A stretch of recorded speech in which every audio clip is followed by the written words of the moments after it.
Good morning, everybody. Welcome to the ARMR Report, where we are running a virtual hedge fund, and you've just joined us for our virtual hedge fund conference meeting on a Saturday in the midst of a crypto meltdown. So what we're going to talk about today, now, I mean, those of you who know me, I'm not a crypto guy, I never have been, but it does affect other things we do, right? So what we do at our virtual hedge fund is we focus on equity investing. So we're going to go over what this week looked like, what it did for our portfolios, and how it changes investing going forward. We're going to get to that. But I would be completely remiss if we didn't first focus on what's happening to FTX, what it means for the broader picture of risk assets, what it means for gold and silver. Okay, so what we're going to do is look at price charts, okay, because we could talk. And let me tell you something, everybody seems to be talking about it, right? So we could talk all day long about what may or may not be happening, put on a little tinfoil hats and go deep and figure out that SPF is, somehow attached to Democratic donors and all these ridiculous things. But for this show, for this hedge fund, for what you and I are doing, it's about how to manage our capital in a world that is witnessing an epic meltdown of a serious financial asset. That's what we have to talk about today, because there are major conflicts going on. On the one hand, my brain is telling me I got to be out of the market. I need to be holding tons of cash. I need to be long VIX. I need to be long gold and silver. We're going to talk about all that. But then when we look at algos and we look at the indexes, what a huge day, what a huge week last week was. So that's going to trip all the long equity algos, telling you get long the market. So what we're going to do today is talk about how to manage risk. I call this the ARMR Report. It stands for Algorithmic Risk Management Research. We use algorithms to execute. We focus on risk management. Then we capture alpha. Okay? So let's jump into this. Don't forget, I'm sharing with you my own personal journey. I've been managing money for over 30 years, managing my own personal capital, ran hedge funds for 10 years, was running my own personal capital and just, a handful of my favorite relationships from over the years. And then 3 years ago, we started this virtual hedge fund, the ARMR Report, to share with you all the rules of the road we've learned over the years and create a community where all of you can be part of a hedge fund. Right? Doesn't matter how much capital you have. You're the portfolio manager. You're sitting on the desk right now. We're going over our strategy for next week. And you determine how much risk you want to take, how you want your portfolio structured. Okay? That's what we're doing. So thanks for joining me on a Saturday. Let's get to it. Let me start by saying, just to put this in context a little bit, I am not a guy that has ever believed in cryptocurrencies. Anybody who follows me knows that. So I'm more than happy to admit, ruefully happy, it's rueful, that I missed massive upside. Absolutely. They went to the moon. I didn't see that coming. I did share with you on this show when Bitcoin was over 60,000 that it was going to go to 30,000. And it wasn't coming anywhere close to 100,000, much less the $1 million proclamations that were coming out at that time. At 30,000, I said to you guys, this thing's going to 20,000. And the biggest reason at that point was the MicroStrategy problem, right? Where MicroStrategy had, at the time, and we don't know what they are now. If one of you knows the answer to this, please put it in the comment section, because I really like to know. There've got to be debt covenants and a price at which Bitcoin goes below that MicroStrategy has a serious problem. Now, if you remember, it was somewhere around 21,000. So Bitcoin went to 21,000, and then Michael Saylor came out and said, that's not true. We don't have any problems, no debt covenants, blah, blah, blah. Okay, so massive amount of debt has been raised. And I'm going down a rabbit hole here, so I'm going to draw myself back. But massive amount of debt has been raised to buy a cryptocurrency that's imploding. At some point, that company's not going to be able to pay to service that debt. Okay, but I don't want to get too far down that road. Let's just stay focused. I'm just trying to give you a picture of where I come from, because it's going to couch what I'm about to say about FTX and about crypto. Okay, so we got down to the $20,000 level and came on the show, and I said to you guys, hey, from all I'm reading, it looks like SBF, Sam Bankman-Fried, is trying to be the next JP Morgan, right? JP Morgan in the 1908 crisis, banks, Morgan stepped up, took over a lot of his competitors, used his wealth to support the ecosystem, and out of that came a stronger financial system, okay? And so what I said to you then was, if Bitcoin can hold 20,000, and this guy's for real, because at the time, remember, he said, I got billions of dollars and I'm going to go out there and buy exchanges that are collapsing, and I'm going to consolidate. Some we're going to let go bankrupt, others we're going to consolidate, and we're going to support this ecosystem. And so I said to you, let's watch. Price will tell us. Let's just look at Bitcoin. And if it holds that 20,000 level, and this crypto collapse that's going on is able, the biggest guys in the business with supposedly, it's the big word today, is supposedly, billions of dollars in assets are able to come together and support the ecosystem, hey, this will be the place to start buying Bitcoin. What we've discovered now is that guy trying to pretend he's JP Morgan is actually P.T. Barnum. And maybe that's unfair to P.T. Barnum, because he brought a lot of happiness to a lot of kids. Right? So it's a circus. This guy's the ringleader and apparently running an unbelievable fraud of the level actually bigger than Bernie Madoff. All right, there it is. I said it. From everything that I'm reading, and I'm just reading what you guys are reading and parsing through everything. I've been literally doing that all morning. I mean, I think I was up at 4 a.m. tweeting something out about it. I just can't get my mind off it, so I'm just trying to absorb all the information. And the reason I care is that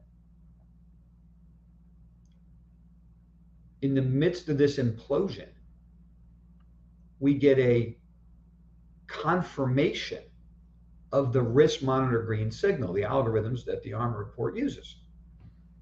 So I'm going to get to charts in a minute. So we're going to go look at price action and see if we can come up with what our approach should be next week.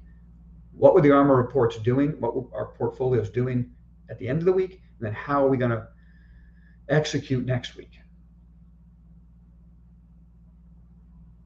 It's a total rabbit hole of what's going on at FTX. The more you read about it, the more insane it gets.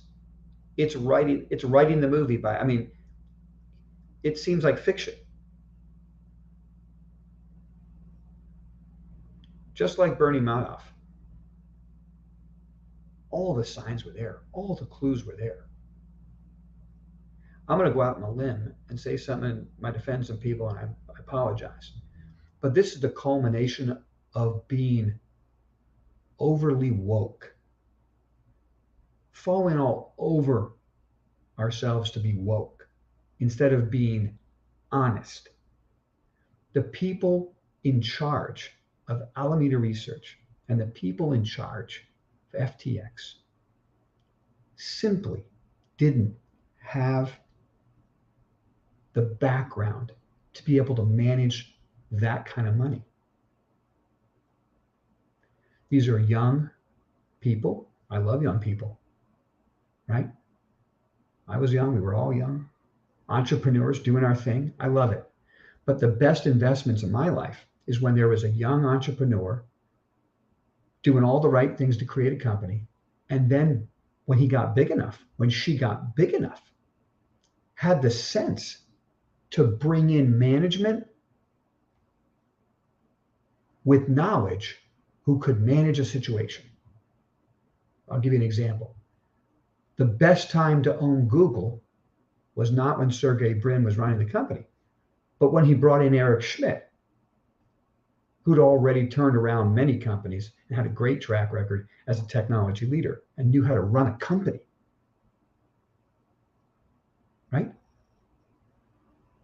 And that example I can repeats over and over in time when it comes to equity investing. So the youth is where the innovation is. And when it gets too big for the innovator, the smart innovator brings in people to support and run the business correctly. And if you look inside what was going on in FTX, we all knew it was a joke, but nobody wants to say it. Well, you don't want to offend anybody. That's unfair. But that's why we're here today. That's one reason. And I'm not going to go into the other reasons, okay? Because there's conspiracy theories everywhere. Okay, and I really don't want to go down that road. Let's just focus on what's happening and how it affects equity portfolios.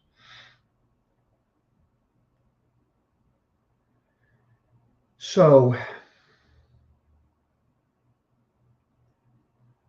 my first thought, and I'm going to try to keep my conversation brief this morning because I want to hear your thoughts. I want to hear your questions. So go ahead and fill up the comment section as I'm talking. So if you have a thought, put those comments in there. And then I'm going to get to those comments because I'm really curious what you guys are thinking about what's going on in this space. To me, this is not even close to being over. So now let's move on from the conspiracy or what's happening and how it's happening. It's an epic collapse. The tentacles are far and wide. We don't have any idea who the next or what the next domino is that's going to fall, but trust me, it will fall. An implosion of this degree is bankrupting other hedge funds, other businesses, and we just don't see it yet. Anybody who lived through the financial crisis 2008 knows that, remembers that. I share this with you because this is about risk management. When we're putting capital to work in equity markets, you think, well, what's this got to do with equity markets? This is crypto. Well, because there could be large hedge funds with large crypto exposure and equity exposure that are getting melted down. Okay, so their funds are imploding. And then they're going to be forced to sell equities to fill a gap, to fill a hole, or go bankrupt. Or these are the kind of things that happen out of events like this. I'm not fear mongering. I'm just telling you how it is. The risks are incredibly high that other shoes are going to drop. So as a risk manager, you've got to ask yourself, how do I deal with that? For me, if I'm putting capital to work, I'm carrying VIX overnight. Now, I shared with you guys a few weekends back during this conversation, the hack we're using at our virtual hedge fund here to trade VIX. It's literally making us money. We're long VIX and we're actually getting paid to protect our portfolio overnight. We are literally getting long VIX in the last 15 minutes of the trading session, sometimes in the last 3 minutes. And we're selling it the following morning, starting at 8 in the morning. And we're actually getting paid on that trade. Not making a lot of money. I'm not trying to make a lot of money in that trade. I'm trying to protect an equity portfolio. You better believe I'm doing that right now.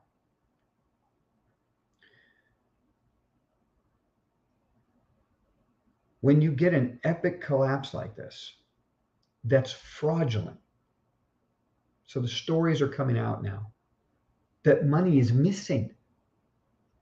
This isn't just an exchange that went broke, which is kind of hard to do. It's an exchange. So I'm not even sure I understand that. Anyone got a comment that you can explain to me how an exchange goes broke? But I guess the answer, if you have any other thoughts, here's my answer. What happened was apparently they're siphoning off money from the exchange and giving it to Alameda Research.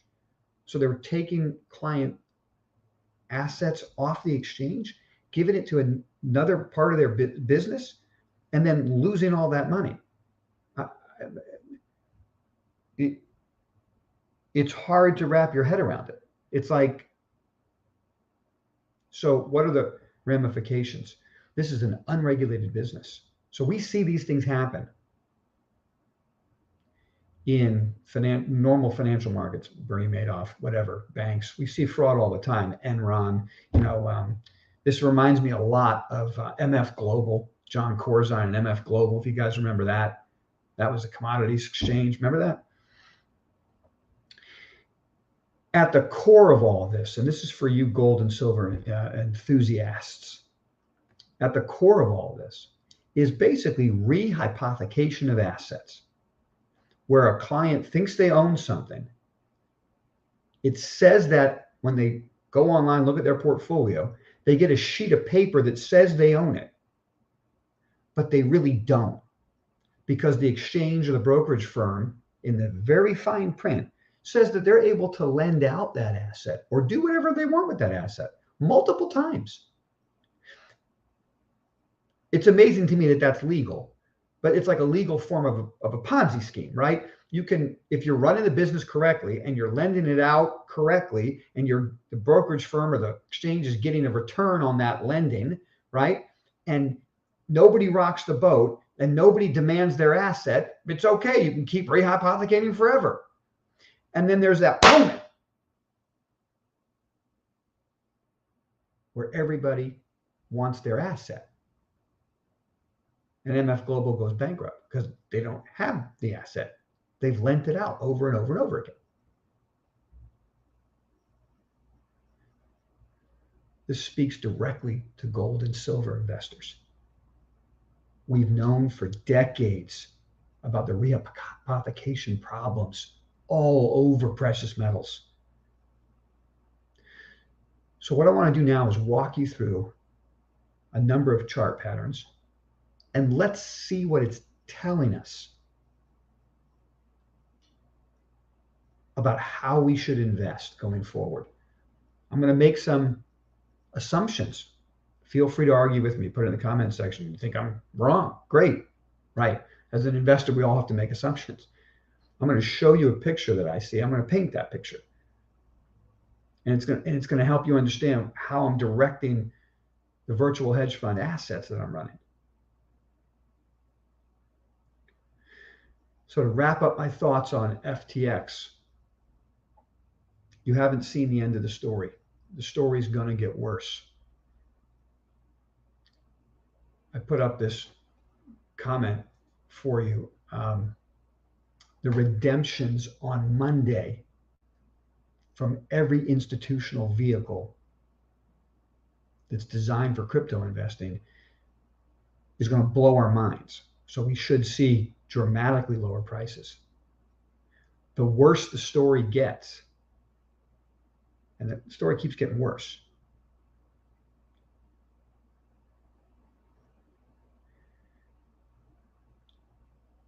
at this stage, everybody should be considered guilty until proven innocent.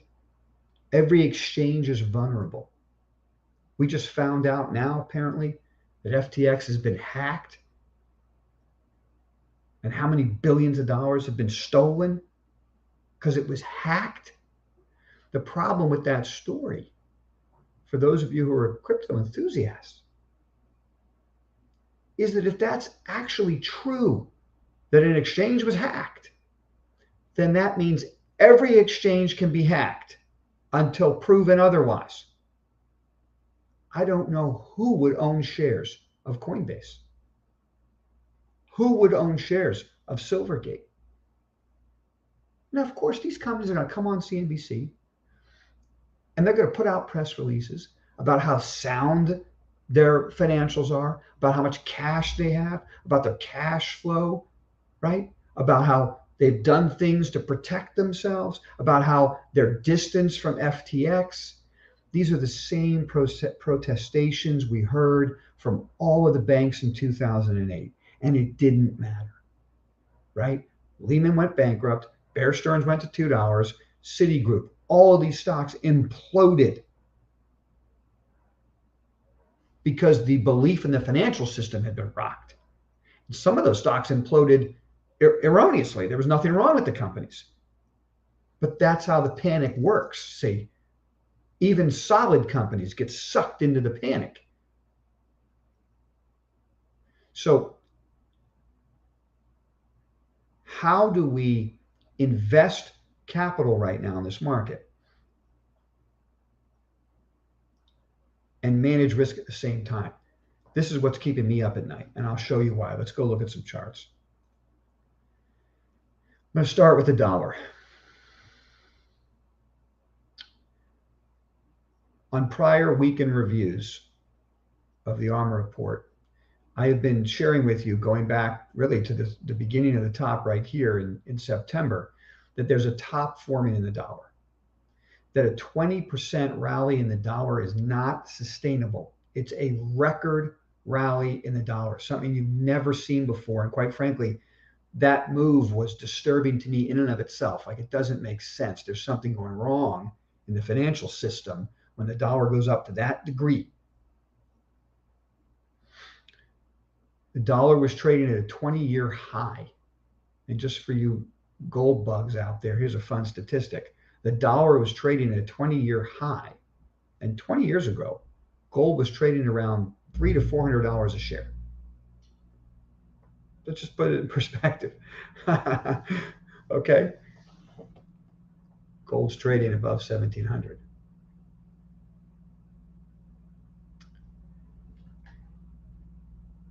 There's some value there. People who pretend that gold is a barbarous relic, I think they're going to wake up to something different. Here's a couple quick thoughts on crypto, and let's look at Bitcoin. Let's look at the Bitcoin chart.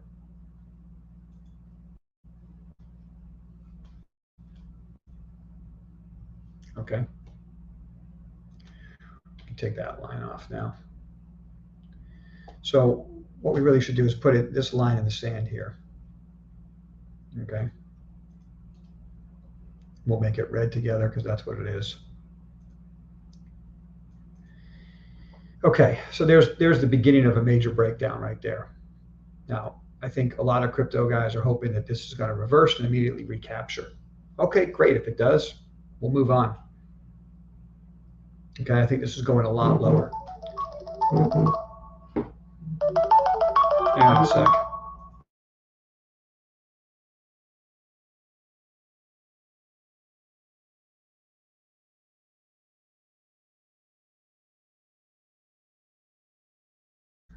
I'll always take that call. That was my sister, and I love her, so I'm always taking that call from family. Thanks for bearing with me. Bitcoin, there's the price. Okay, I think Bitcoin's going a lot lower, so it's in the 60,000 range. Came on the show, I said it's going to 30. And one reason I said that, follow this for a minute because you're gonna like this. If you're a crypto fan, you're gonna like this. Okay. At the time, we had people like Tom Lee telling everybody it's going to be $100,000 a Bitcoin by the end of the year. Oops, that was a big mistake. And more importantly, not more importantly, but on top of that, there was rampant discussions on YouTube, on Twitter, that Bitcoin was going to $2 million a Bitcoin, right? And I just said to you right then, the only person that would tell you that Bitcoin's going to 2 million when it's trading at 60,000 is somebody who wants to sell you his Bitcoin. But if that person really thought it was going to 2 million, they wouldn't say anything. They'd just be buying all the Bitcoin they could at 60,000. Okay, when they start coming out with those types of reports, it's because they're pumping the asset. It's classic snake oil. Okay, what I find really interesting right now is I have a Twitter feed set up of all, and in my Twitter feed is a lot of crypto because I'm curious. Just because I think crypto, and I've always thought crypto is a repeat of the tulip craze in the, what was it, 1400s in Holland. Just because I think that, and just because I'm being proven right about that right now, doesn't mean that I don't stay connected to it, because it could change. There has to be a washout. The washout's coming. The bad actors have to get destroyed. That's happening. What's interesting now is crickets. I'm getting crickets now. You don't see that guy doing a video every week that Bitcoin's going to $1 million a Bitcoin. You don't see anybody telling you Bitcoin's going to be 100,000 in a year. I mean, I don't, not the people I follow. These guys are crickets now. All of those snake oil salesmen, all of those people making you feel stupid because you didn't own enough Bitcoin. They're packing groceries. You know, some of them are in the Bahamas. Who knows? Extracted enough capital from all of the lies and deceit and snake oil selling, and they've put it somewhere in Switzerland, and they're having fun. I don't know. But a lot of them are packing groceries now. They were clueless then, and they're still clueless now. Where's my next Bitcoin prediction? I think it's going to at least break 10,000. Could get a lot worse than that. At some point, and I promised we'd go through charts, so here we go. At some point, MicroStrategy breaks. Okay? I don't know why it's still trading up here. They have a massive amount of Bitcoin on their balance sheet at higher prices, and they raised a ton of debt to buy it. How are they going to service that debt? They're going to keep having to write down the asset. Write down the asset. You know, don't forget, one of their complaints they always say is, well, they're only allowed to write it down. They can't write it up because of laws and rules and restrictions. Okay. Any hope? See, these are the tentacles that you're not, maybe we're not even thinking about. You're not, I'm trying to think about. Any hope that there would be a change in rules, for instance, from an accounting point of view, that would allow, when Bitcoin goes up, for MicroStrategy to mark up the portfolio and show that on their earnings announcement. Like, this is one of the reasons why, hey, let's own this, and there'll be new rules and new regulations, and people are going to accept crypto and all this kind of stuff. Those hopes are dead. Dead. This is just going to prove to auditors that there's no way they can value a crypto asset on a balance sheet in any other way. Okay? So we're going through chart patterns now.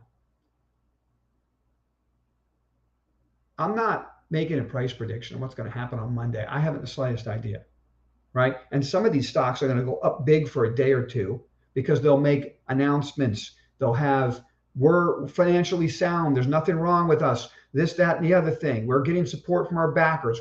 All of them lies. I'm not saying the management team are lying. They're doing everything they can.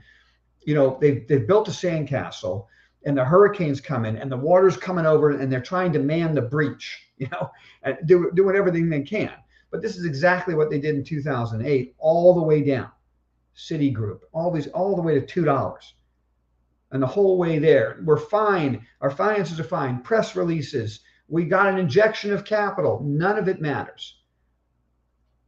What should really concern anybody in this, and what really concerns me, is that it at least, I mean, 2008 was a disaster, but then you had the Federal Reserve that had the ability to come in, print dollars, and just print their way out of the mess we're in.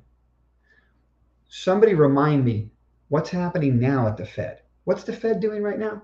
Oh, right. The Fed's raising rates and reducing liquidity, and hasn't a care in the world what's going on in crypto. If anything, this is exactly what central banks want. Total crypto annihilation.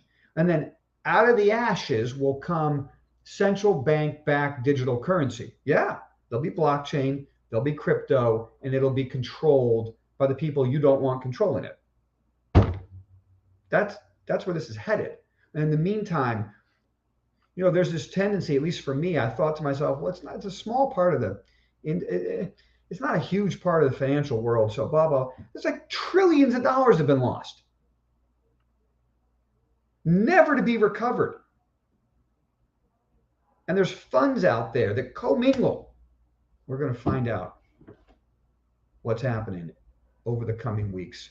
And it's going to get uglier and uglier until the whole thing washes out. And I don't really know what that looks like. I don't know who would own MicroStrategy up here. I don't know who would own Silvergate. Okay. And of course, the stock was up in the after hours because they made some, announcements of, financial health and blah, blah, blah. It's an exchange. Who would own Coinbase? It's an exchange. These stocks are going a lot lower, in my opinion. Full disclosure, I own puts on all these stocks. I can't short them because they could have huge rallies. I mean, when you're on the way down to, single digits, you have these massive rallies on the way down. We're going to get to the market in a second, okay? Massive rallies on the way down. So there's no way you short them because you can get your head blown off. But with some play money, some lottery tickets, I own puts. I expect these stocks to go a lot lower in the next 30 days. Certainly between now, not 30 days, between now and the end of the year.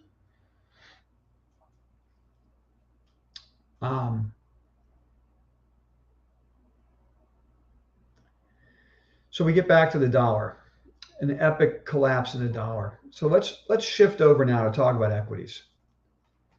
I don't think I have much more to add when it comes to FTX and crypto, other than I think there's a lot more coming out. It's going to get a lot uglier. These assets are going a lot lower, and Bitcoin's probably going to trade at a price that none of us thought it would see again. That's my opinion. And my opinion can always be wrong. But in fairness, it's been right all the way down from 60,000 when I started talking about it. So, for what it's worth, I didn't get it on the way up, but this is just playing out exactly the way I expected on the way down. And I think it's going to get a lot worse and hurt a lot more people because I think there's a lot of complacency. This won't end until hashtag HODL is gone. This is proving that the last thing you ever want to do with your hard-earned dollars that you're now investing, the last thing you ever want to do is hold on for dear life. Okay? The only time you should be holding on for dear life is when you're having fun on the Velocicoaster at Universal. That's it. Velocicoaster, Universal, hashtag HODL. That's what the hashtag should be for. But in the midst of all of that, the US dollar is imploding, and that's driving equity prices up. So shifting over now to ARMR Plan of Action, ARMR Action Plan. What is the ARMR Action Plan when it comes to equities? Okay, we're looking at a chart now of the S&P. The S&P put a clear bottom in, these three green bars. We talked about this. The risk monitor went green here, rallied up, had a major challenge on the Fed meeting. That's the white box. Holds above the level, even though it shook us, and then skyrockets last week. If you're unsure of why it skyrocketed last week, don't talk to me about CPI. Don't talk to me about that. The reason the market skyrocketed is this chart. The dollar collapsed. I do not believe the dollar collapsed like that because the CPI was a little bit weaker than expected. Okay? That is not the reason why the dollar is collapsing. The dollar is collapsing because, number one, it's way overdone. And number two, central banks came out over the last couple months and said, we are going to cap the price of the dollar. I think they're all working together. I talked about this last week in review. When central banks want to do something, they got enough bullets to do it. I can't tell you how many people I've watched lose money because they argue with the central banks. No, they can't do it this time. They can't keep a top on it. Everyone loves to point to George Soros and the British pound. Okay, what did that happen in the 1970s, 80s? What was that? I mean, the world is completely different. Okay.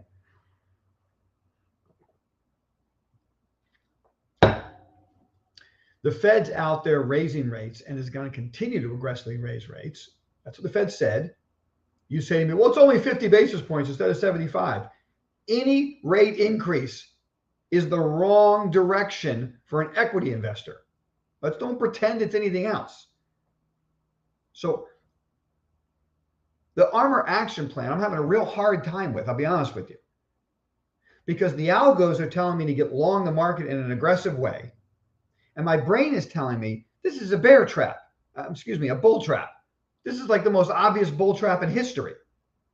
The market's rallying because there's a concerted effort by central banks to suppress the dollar. When they're done suppressing the dollar, what happens next? I don't know. And it's almost impossible to figure out when they're going to feel like they're done.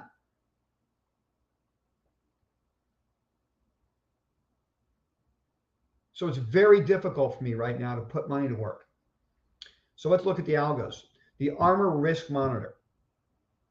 I showed you where it went green. So an index-only portfolio that we run was 100% invested when it went green. The sell-off back down got us to raise cash. So we were a little bit less than 50% invested. Then the market skyrocketed this week and we increased our investment again. Okay. We increased the investment again.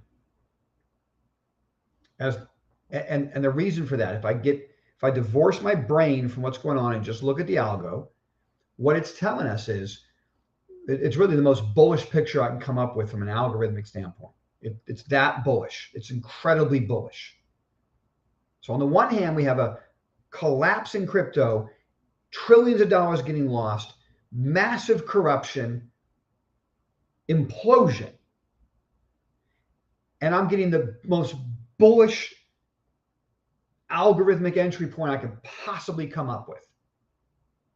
NASDAQ 100, which got taken out, got long again on Thursday, Friday because of the move. Okay, so should be long the Qs again. All the indexes, all 8 of them, including treasuries, long bonds, they're all telling us to be long the market. And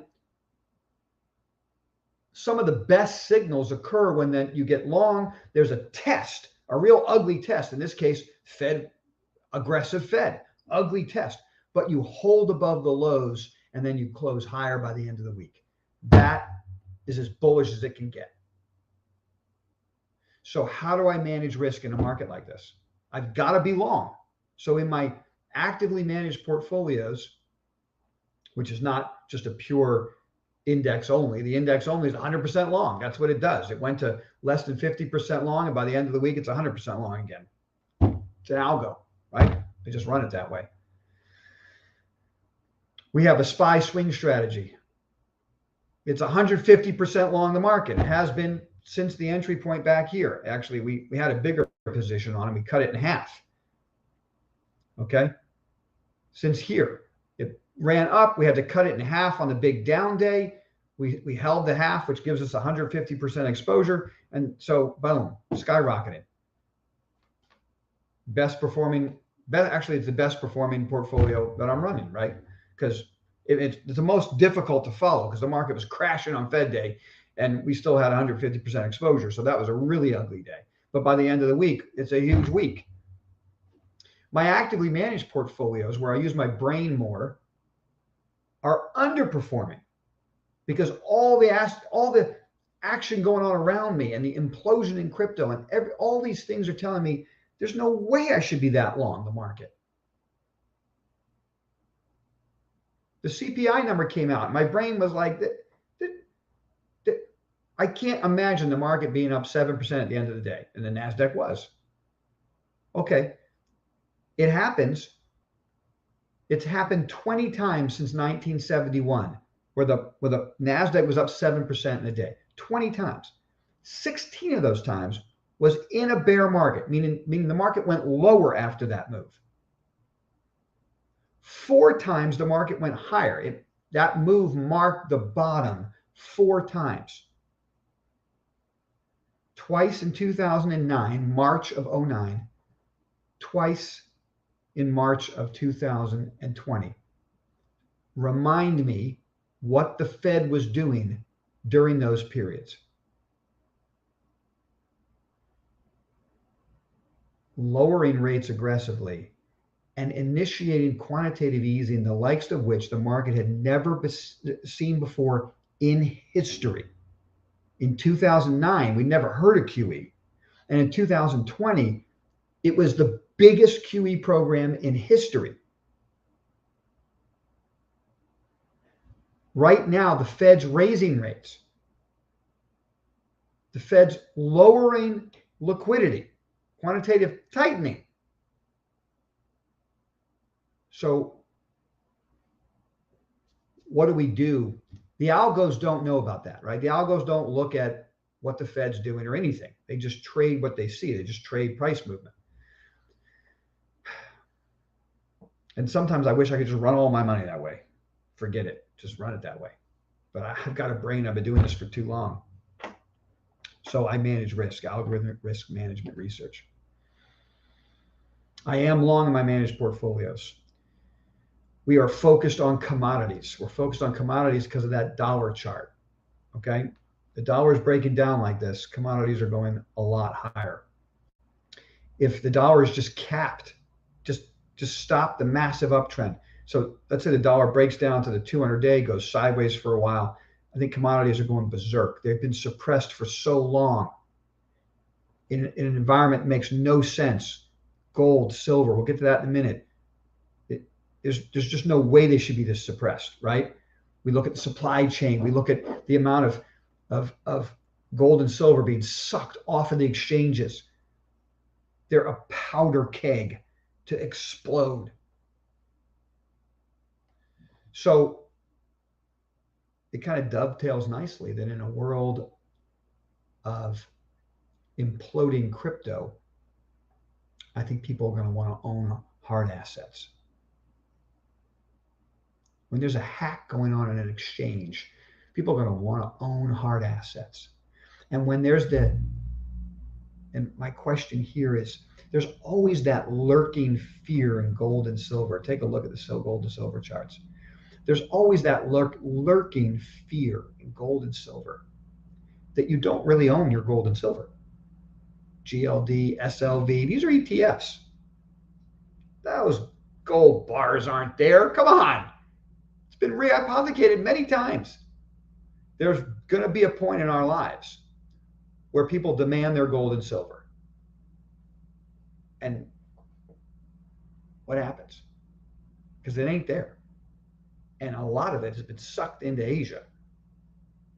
So we all know that's happening. Hashtag silver squeeze. We all know that's out there. But what actually gets it to happen? Let me tell you something. It's not a bunch of people on Reddit. Okay? This isn't GameStop. Right? It's an event like an implosion in crypto where people start looking at their assets and they say, you know what? I think I actually want the asset. Could you give it to me? Right? And then people realize they can't get delivery. And then,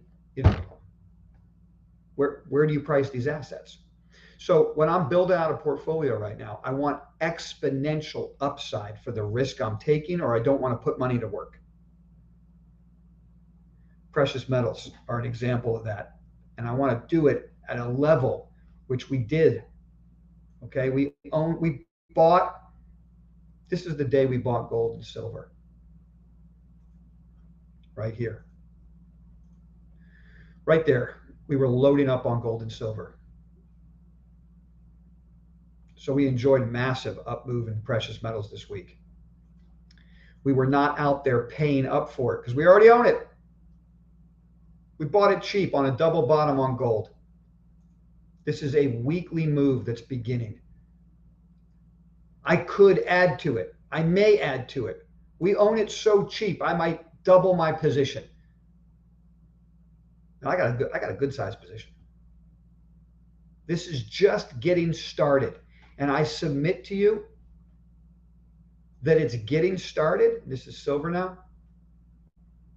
Whoops. Look at silver. This is silver now. I'm going to take this off because I completed. This is a Fibonacci fan, by the way. And when you break the third Fibonacci fan line, here is an ARMR education for you for a second. Fibonacci fan, there's the downtrend, 3 trend lines. You break the 3rd trend line, that tells you that a new trend is starting. That's where we were buying silver. Doesn't get more obvious than that. That's why I like Fibonacci fan. But look, it hadn't even started yet. So if you feel like you're late to the party, you're not even late yet. It just got started. We bought it ridiculously cheap because what we're trying to do in this market is invest in assets close to the stop where nobody cares about them. There's no FOMO. There's no nothing. But there's a powder keg building and a match is going to light it and we're going to make a ton of money. That match, I think, is what's going on in crypto. It helps that the dollar's collapsing. But at some point, people are going to look at rehypothecation as a problem. Institutions are going to demand their bars, and they're not going to be able to find them. And you've never seen a rush until you've seen a gold rush. And they usually rise out of the ashes of barbarous relic type of comments, which have reached a fever pitch in the midst of crypto excitement. The pendulum is swinging. You're going to want to be on it. We're also long the ETFs. Now, how do I manage risk? I'm showing you the weekly charts right now because they just speak volumes. Okay, there's GDX. Here's GDXJ. Okay, here's SILJ. Okay, these are just getting started. Now, how do I manage risk in this market? I talk about risk management all the time. I'm not buying individual stocks right now. I think risks are enormous in the market we're living in right now. So I'm focused on ETFs. I just want to get the move right. I don't want to try to guess which stock is going to work. I don't want to worry about a company using a rally in their price to announce a secondary. I don't want to worry about a company making a dumb acquisition. I don't want to worry about a company blowing up somehow, earnings blow ups. I don't want to deal with all that. There's so much risk in the market right now that the best way to manage risk, in my opinion, is to focus on ETFs and get the group move right. Let me tell you something. The time for me to buy the individual names will be when silver skyrockets like this. So SLV, the SILJ rips higher, okay? And then it builds a high tight pennant. And what I'll do up there, since I've earned the right to take the risk, because I'll have made a lot of money, and I'll have earned the right to take a risk, and I'll carve out some of my profits and buy some of my favorite names at higher levels. I don't mind. Because after the first move off the bottom, the next leg of alpha will be in which stocks perform the best. But the first leg of alpha right now is just getting the group right. I'd rather own Nugget, for instance, 2 or 3x the ETFs to give me individual stock type returns without any individual risk. Okay? I'm not doing Nugget. I'm managing my risk right now in the market. Okay? So I'm not doing leveraged ETFs. So I think this market is dangerous. But precious metals is a no-brainer investment. Let me tell you one other no-brainer investment, and then what we're going to do is get to your questions, okay? Let's open the floor to Q&A. But we're long MSOS. We're long in a big way, and this is a weekly pennant that's building. We've got to be long the asset before the breakout. I'm not chasing it. These are the type of patterns I'm buying. I'm even buying some shares of MJ. Now you say, why would I buy MJ? They're not going to be blah, blah. The simple reason I'm buying MJ. Any benefit, any movement on the legal front here in the United States of America, it's going to draw interest into cannabis. There are many people who are not able to buy U.S. cannabis companies trading on other exchanges. Some of them can't even buy MSOS, depending on their brokerage account, but they can all buy MJ, right? So it would be a mistake in my opinion, to just ignore MJ and the Canadian names and all that. It would be a mistake, because those things are going to rip higher, and probably,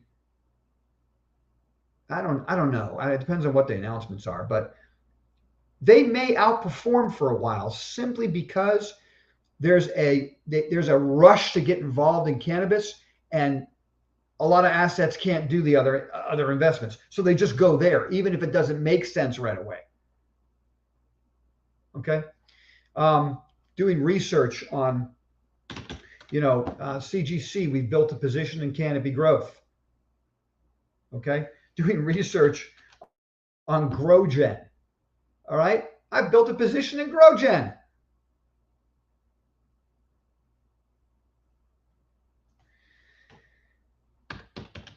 We're looking for ETFs that are natural resource related. This is just one example, FTRI. These are weekly charts we're looking at. Huge double bottoms, closing above the 200-day moving average, dollar breaking down. I think the alpha is going to be in commodities going forward. Here's rare earth. These are perfect double bottom setups. So we have the almost a trifecta, I think, setting up for commodity investments, which are hard assets. Not necessarily in this order. You're getting a collapse in fake assets, which is what crypto is.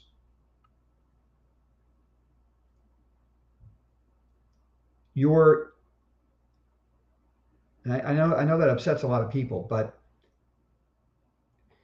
you can argue with me and say, well, fiat currency is fake also. It may be, but that's the institution we live under, that's supported by all of the people in power. So until that changes, fiat's fiat. Crypto is an experiment to try to change the status quo. You're going up against giants, and they're stomping on you right now. Don't argue with it. Protect capital. Out of the ashes may rise a phoenix, and I might be the first one on it. So in the future, I might be buying crypto. But right now, this isn't even close to done. It's going to get worse. Protect capital. Okay? There's a trifecta forming for hard assets. You've got crypto imploding, which just makes people want to hold on to something real. Okay? You've got the dollar collapsing, which just hopefully means the top is in. There's been an unprecedented rally in the dollar, and it's over. So that can release the steam that's been building in hard assets. And I think, we're going to get to your questions in a minute now. This is the last thought I have for you. Okay? So fill up the question comment section. If you like this comment, this conversation, hit the like button, all that stuff. This is the third thing that I think people are getting really wrong. And I mean, this might not, we'll see. You can call me out on this later. I don't believe that China is the next Russia. I don't believe it. I think that Chairman Xi talked tough, did whatever he had to do to solidify his power, blah, blah, blah. He's past that now, and he's going to execute his plan of whatever growth he's trying to create. And I think the last thing he's going to do is march into Taiwan. I just think that narrative is so wrong. I think what's more likely that's going to happen, I mean, is that tail risk? Maybe. But what's more likely to happen is COVID shutdowns are going to end, and a plan for economic growth is going to be created, which is a lot of spending, and a lot of natural resources are going to get sucked up when it happens. That's what's coming in 2023.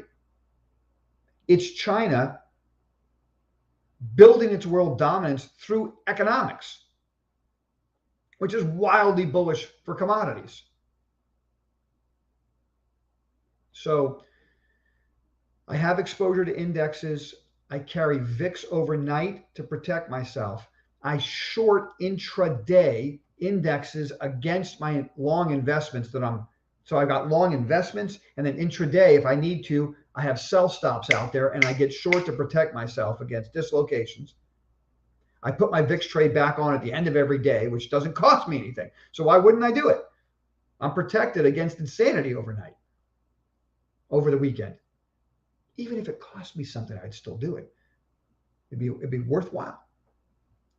And I'm building into my portfolio where I see real alpha for 2023. And it's commodities, commodities, commodities. And hey, by the way, cannabis is a commodity. It's a crop. Those are my thoughts. I hope you find them helpful. Let's get to your Q&A. Any questions you got, just shout them out. I threw REMX up there for you. But let's get to your Q&A. All right.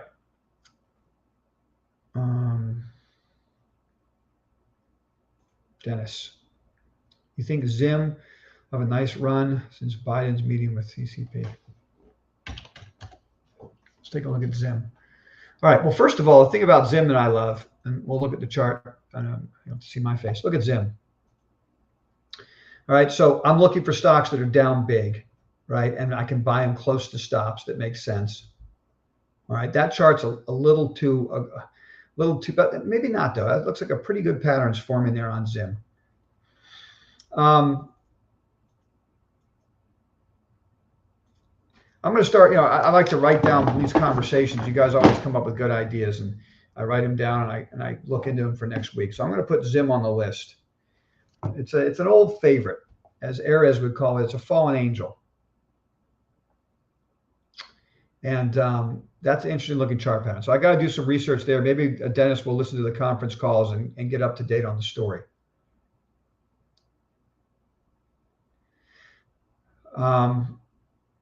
Dennis, I really appreciate you putting that message up there, and I'm glad I was able to help you protect capital, because that's what I feel my number one job is we got, and all of us at the Virtual Hedge Fund working together for a common goal. It's to protect capital first, and so I'm glad I can help you with that. You're working when people subscribe to your service. Are they locked prices for life, even if you increase prices? They're locked for life. All my insiders, whatever level, look, I mean, who knows what I'm going to do 5 years from now, but the way I've run the ARMR report, and I appreciate this question, the way I run the ARMR report,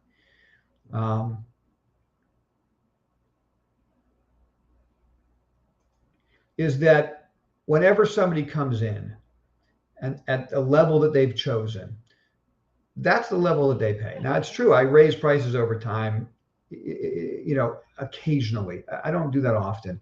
My job here at the ARMR report, really, I'm running my own money. Let's just be clear about that. And I'm having fun doing it. I run capital for other investors. I used to run a hedge fund, and I had this idea. Let's start a virtual hedge fund where all of you can be portfolio managers and we can work together. So I guess what I'm trying to say is I don't have to do this for a living. I mean, I can just run my own money, and I'm content doing that. So there are occasional price increases. We did just release ARMR 2.0. So it's a brand new website. Today, we literally went live, I think it was yesterday. So today is the first day it's there for you. And I'm going to be working all weekend with the content because it's so new. You're going to see some content that doesn't make sense. I have to update it. So we've just gone live. And what we're trying to do is build out our virtual experience where you're each of you that joins us, you join us understanding that you're the portfolio manager of your assets. And what you're trying to get here is access to information that's institutional quality to help you be a successful investor. You're trying to find a community that's all working together towards that goal. This is not about hot stock tips. This is not about what we can trade for a second. This is not about meme stocks. This is about running real money. This is about you've worked hard for your assets and you don't want to lose them. and you want to make them grow. That's what we're doing at this community. And if that speaks to you, then armorreport.com, ARMRreport.com. It's a brand new site.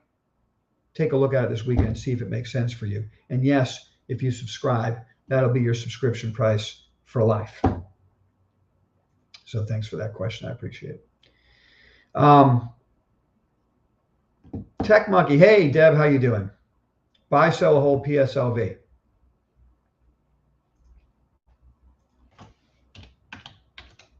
Okay. Going along with that last question from Vogus.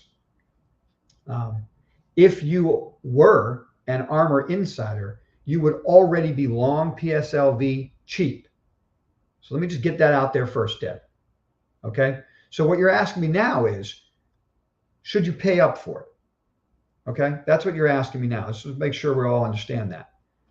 ARMR insiders own it down here, and it's up big this week. Okay. Having said that,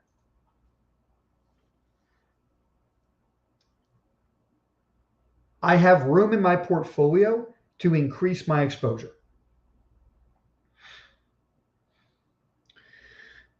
I'm not exactly sure how I'm going to do it.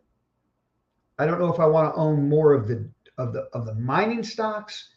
I don't know if I want to, own more of Sprott physical silver. I might want to own more Sprott physical. I haven't looked recently. Maybe somebody can find out the answer and drop it into the comment section or put it in the comment section right now while I'm chatting. But I imagine it's trading at a discount to NAV. And in the world we're living in right now, Sprott physical funds that are trading at a discount to NAV, I believe will trade at a premium to NAV when this is all over. Okay. So it may make sense for me to own some more. We bought it so cheap that we might add to it. But I guess what I'm looking for is two things, Deb. Either a day where there's weakness and I want to buy the weakness. I don't want to buy the strength. So if I add to it, I'd like to see weakness, and then I come in and buy at the right location, which we'll be talking about live all day. The ARMR Report, we run a live feed all day. So I show you what I'm doing, why I'm doing it as it's happening. And so I might be doing that on weakness one day. If it doesn't have that sell-off and it just consolidates at the higher price right around the 200-day and breaks to a new high, I'll add on the breakout. So that's how I'm going to trade or increase. I'm not trading my metals. I own them down here, and I suspect I'm going to own them for a very long time. What dollar amount do you stop at? MSOS. I feel like I'm already in the danger zone on MSOS because how much cannabis should I own? How much cannabis should I own?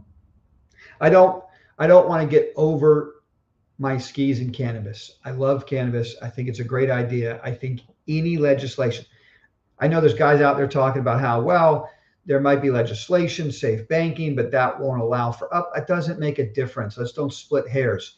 Any movement in the regulation category is bullish for these stocks. Period, full stop. Don't overthink it. But I'm a risk manager, and so I'm not going to tell you, Doug, what percentage of my portfolio is long cannabis, okay? I'm not going to share that right now on YouTube, but suffice it to say, I will be a guy who adds to my position when the news hits the wire. I don't care if they're up 100%. So I'm putting enough capital to work down here to be up huge that day. And I'm saying even on that day, they're going so much higher. People don't even realize it. People are so destroyed in these stocks. People are so convinced that these companies are done. People are so convinced that politicians are going to screw it up, that when politicians finally start to get it right, people won't be able to wrap their head around it. And the stocks will pop, and then there's so much overhead supply. People who are trapped in these stocks, they'll dump on the news, and I'll be the guy adding to it because we didn't lose any money on the way down, and we're buying it right near the lows. By the way, we were on the conference call of, I was doing some work. I want to give a shout out to Chad on this, an ARMR insider, a long-term ARMR insider. We made a lot of money on grow generation together. It was one of the first things he and I did together at the ARMR Report. Okay, we owned calls on GrowGen at $3.70. Okay, and this was 2019, I think. So we had calls on GrowGen at $3.70 something cents, and then we doubled our position. We actually bought shares at $6. Remember, they announced, if you guys have been doing this long enough, you'll remember. I know. Deb, you might remember. I know those of you out there who are serious cannabis investors will remember this. They did a secondary offering with Oppenheimer, and I said to you guys that day, boom, we got to own the offering, right? Because nobody knew what GrowGen was, and now they're on the map with Oppenheimer doing the underwriting. That's brilliant, and the stock went to the moon. Okay.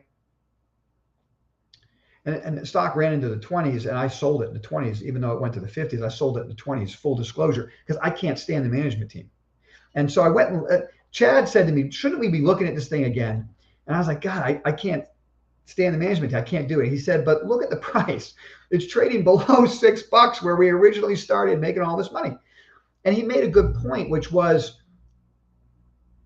when the stock's trading in the 20s, the management team's a problem for me. When it's trading sub $6, it's not a problem for me.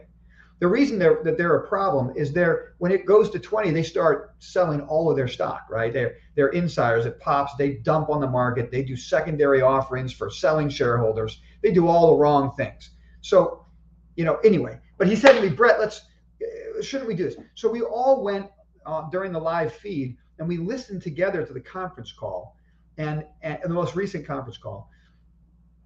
And it reminds me, it's a very good, you all should do it, because it's not, even if you don't want to own GrowGen, it tells you what the state of the cannabis business is in the US. And that's the most important part of that call.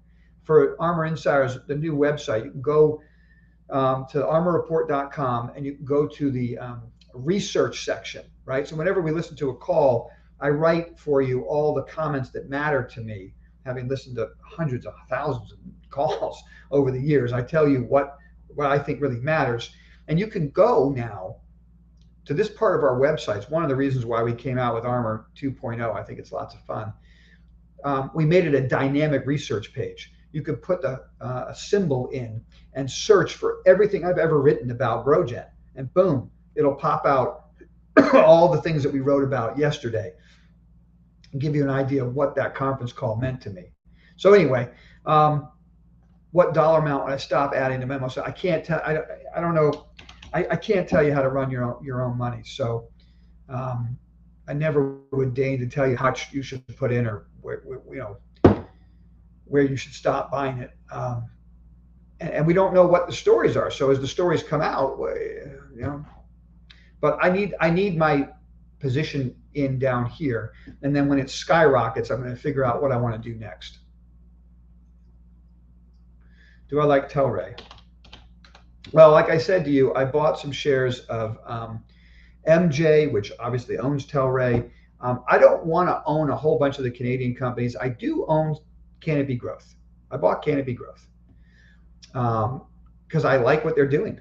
I think they're going to be the first Canadian mover here in the U.S., and it's almost like a quasi-U.S. MSO. And I'm not worried about the exchanges fighting what they're doing, because by the time that is resolved, I would expect some type of legislation that makes that whole argument moot. So CGC is my Canadian pick. Nothing wrong with TLRY, but for my money, I don't want to buy a whole bunch of individual names right now. So I'm really focused. I bought some MJ to give me exposure to a bunch of them, and then I'm not adding that. But I mean, the chart looks great. Obviously, look at the chart. Look at the chart. See, this is TLRY's chart. It looks great. I mean, it looks just like, when I say looks great, it's coming off of a bottom, right? It looks just like Canopy. And actually, and this is why I bought some MJ, because look at Canopy, look at TLRY. The Canadian stocks are already above the high of the Biden administration announcement day. The US stocks aren't yet. Look at MSOS. So what's happening is money's being funneled into, see, this was the announcement day. Granted, it was a bigger move up, but this was the announcement day. And MSOS is not above that high yet. Now, there are some names inside of MSOS that are. Let's take a look. I think, I personally own my favorite 5 names. So I own some shares of, on the pure exchange, I own some Cresco. I own some Curaleaf, which is about to take out the high if we're lucky there. I own some Verano.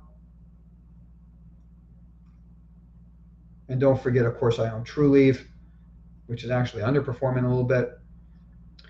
And I own some Green Thumb. Okay? So I own the top 5 names there. So own physical, Swamp Gaming, own physical. I have vetted the process, and I believe in Sprott. And I do think that the Sprott physical funds have the assets in the vault. I hope I'm right about that. They get audited 4 times a year. If you own Sprott physical shares for 12 months and you go long term on it, you can request delivery of your bars. So it trades at a discount to NAV. It's the way I'm doing it right now. I do own some coins. I have them in I bought those coins a long time ago. So, but I'm not out there buying physical itself. I'm buying Sprott physical, which, leads me to wonder, do I want to own shares of Sprott, Sprott Financial Asset, management company down here? I probably do. Okay, because if money's going to come into these types of funds aggressively, then obviously the earnings revenue of Sprott as a management company should go through the roof. And I wonder if the breakout here should be bought if it comes across these tops. It's a thin stock, so I haven't really gone after it, but I'm thinking about it. Oh, Bogus, I hope to see you on the desk, Bogus. It'd be lots of fun to work together. How bullish are you on uranium? Oh, hey, McGems, I really appreciate you bringing that up. I totally forgot. I showed you REMX. I showed you FTRI. We do own shares of Sprott uranium. Okay, so I'm glad you brought that up, and it looks great to me. Sprott uranium looks like something that should be bought. Maybe better than some of the other patterns. Look at this pattern. This is just a basic to me pennant formation, and it's maybe that's not the best way to draw that. Maybe it's a little bit more like this. Look at that. Ooh, that looks good. So I really like the uranium story. Rare earth, uranium, natural resources, precious metals, and cannabis. Those are the 5 places I'm putting money right now. So thanks for asking me that question. Do subscribers to your virtual hedge fund need to attend every day? Or is there flexibility? No. Deb, again, I appreciate the question. This is for you to be at the desk whenever you want. I'm live all day. And I would say that there's a number, we have a core of ARMR insiders who are traders with me, and they're on all day. Okay. There are many that come in first thing in the morning, then they got to go to work, then they come in before the close. There are many that come at lunchtime to see what we're talking about, right? And you can ask me questions. Hey, I've been off the desk. What do you got for me? What's happening? How is the portfolio changing? What's at the top of our whiteboard that we might add at the end of the day? So it's a virtual hedge fund live all day for your convenience, and you come in and use it when you need to, when you want to. Okay. I like to say that ARMR insiders bring a lot of quality information into the room as well. So it's not just my comments that you'd be looking for. We have specific insiders that cover different sectors of the market. I would say Ares has been all over energy and correct all year. The Silver Fox happens to be a huge precious metals investor and is just does deep dives that are quality information. Full disclosure, Silver Fox is my dad. Okay. So he's in there doing that. I mean, we've got, a lot of information flows, and ARMR insiders use it as they see fit. Okay. Hey, Stephen, how are you, man? Market price. Oh, thank you, Stephen. Stephen's given us the discount to NAV. Oh, I appreciate that, Stephen. On a Sprott physical silver, I think that is. So the discount's I can't believe it's discounted at 3.5% Sprott physical silver. What does that mean? By the way, I believe it'll go to a premium before this is all over. I don't know when that is. And again, full disclosure, I've thought that for years now, and it hasn't happened. Okay. So I think at some point it goes to a premium when there's demand for physical. And I submit to you that the match that lights that demand could be the implosion in crypto. I don't know if I'm going to be right. It's impossible to time that, but it is out there. And what will happen first is that 3.5% will go away. It'll go. I've seen it go to nothing. I've seen the premium, the discount go to nothing. So I can't believe it's 3.5%. I mean, geez, Deb, that goes back to your question. Can you buy it up here? I mean, that 3.5% should close. Wow, 3.5% discount. That's amazing. Lena, I'm so glad you brought that up. Okay, so we do own biotech. Why would I own biotech? It's a nod to what's happening in the NASDAQ 100. It's not a commodity. It's not commodity. It's biotech. I don't want to own the NASDAQ 100 because I don't want all of the big cap tech stocks that are imploding right now. And I think it's only going to get worse. But when I go look inside the NASDAQ 100, biotech is it just looks perfectly priced to me. And it's been outperforming for a while now. So there's relative strength there. And so here's the biotech. And I split it into, Lena, these two. I bought both of these. So I bought IBB, which is a heavier weighted towards the big cap names. And just to give you an idea, I mean, the largest investment is Gilead. Okay, Gilead's going through the roof. It's the largest investment in IBB. Okay, so you're getting some of the biggest names overweighted. And that looks just like a phenomenal chart to me as it breaks above all the moving averages and it's outperforming the NASDAQ 100 in a major way. It's even outperforming the S&P. So there's some leadership going on there. And then I also bought XBI, which is a different pattern. You can see that it's lagging behind IBB. It's a broader base without overweighting the big names. But I think there could be some catch up that goes on there. So I bought XBI. Now, you're asking me about ARKG. Genomic revolution.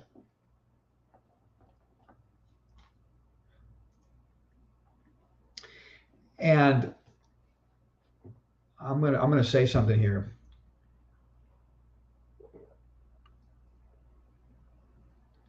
I'm gonna say something now.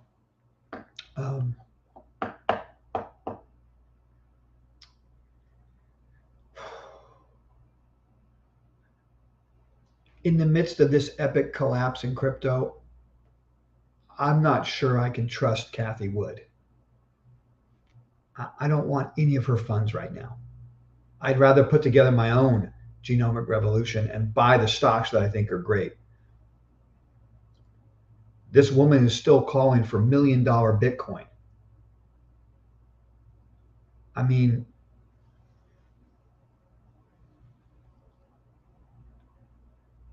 I just don't want to be involved in any of her funds. I don't know what's going on there. I don't want to be involved in any of her funds.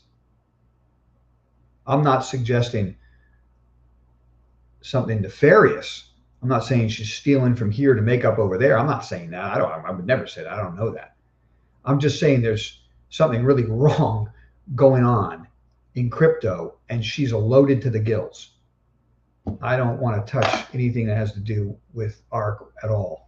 And to make matters worse, one of her favorite and biggest investments is looking like this.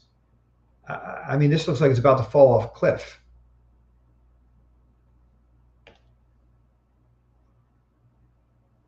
I don't want to touch anything that has to do with Cathie Wood.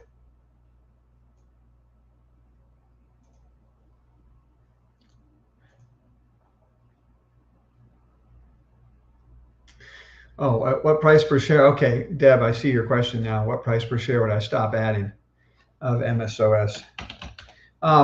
Yeah, and again, I'll just wrap up, and maybe this is our last question we'll take, unless you have anything else you guys want to go over. We've been talking for a while. I'm tired, so let's wrap it up. But I can't put a price on that, Deb, because you'd have to tell me first, what's the news?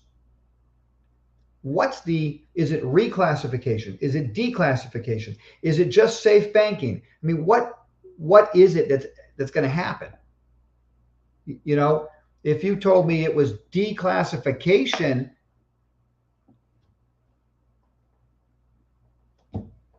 I might pay $50 for it. I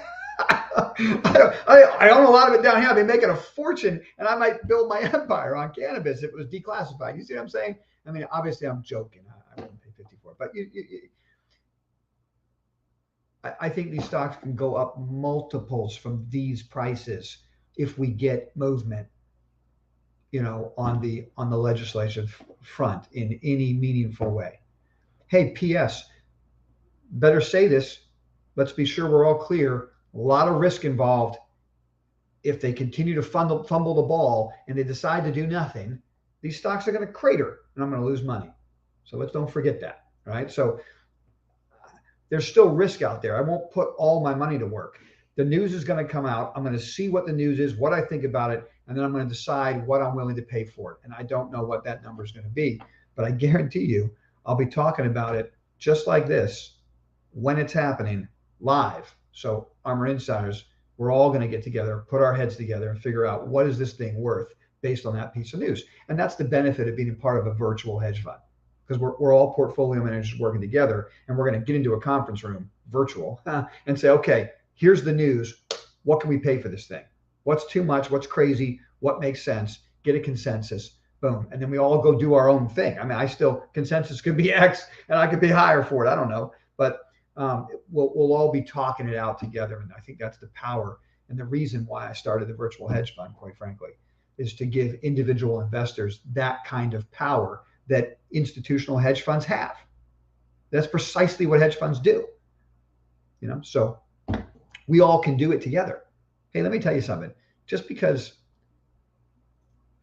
somebody got an MBA from Wharton doesn't make them more intelligent than you. It just means they focus on a particular area and they know how to break down balance sheets and income statements. But you've got real life experience. And that real life experience trumps the MBA when it comes to investing. You just have to understand how to unlock it.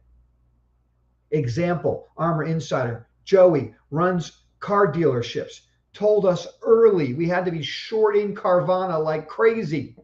He was right. The information was brilliant. That's just one example. That's what this virtual hedge fund's all about. Do you connect on? No, the virtual hedge fund literally is just like this, Deb. I run this YouTube live feed, but it's private, and I only share it in our Slack room. So ARMR Insiders have access to the website, which you can see at armrreport.com, ARMRreport.com. You can see what's on the website. And then during the trading session, you're going to have open a screen that is Slack. So we have a Slack room where I'm writing information, because some guys can't watch all day, but they want to understand what I'm doing, want to see the information other insiders are bringing to the room. So you're part of the Slack room, and you can see that happening, all the information flows. But if you're able to participate like this, you just click on the link. It's right in Slack. I put it up first thing in the morning. Boom, we have our morning meeting. That starts at 8:30. It's just like this. It's just unlisted. So it's not for the YouTube audience. It's just for ARMR insiders. And then at 9:25, we start the live desk, and we'll do that to 4:30. Sometimes we go to 6, depending on what's going on. If there's a whole bunch of earnings announcements and we're long an investment, we want to watch what's happening. Sometimes we stay on live. It just depends on what's happening. So anyway, that's how it works. Michelle Rosenthal, my sister and Chief Operating Officer of the ARMR Report.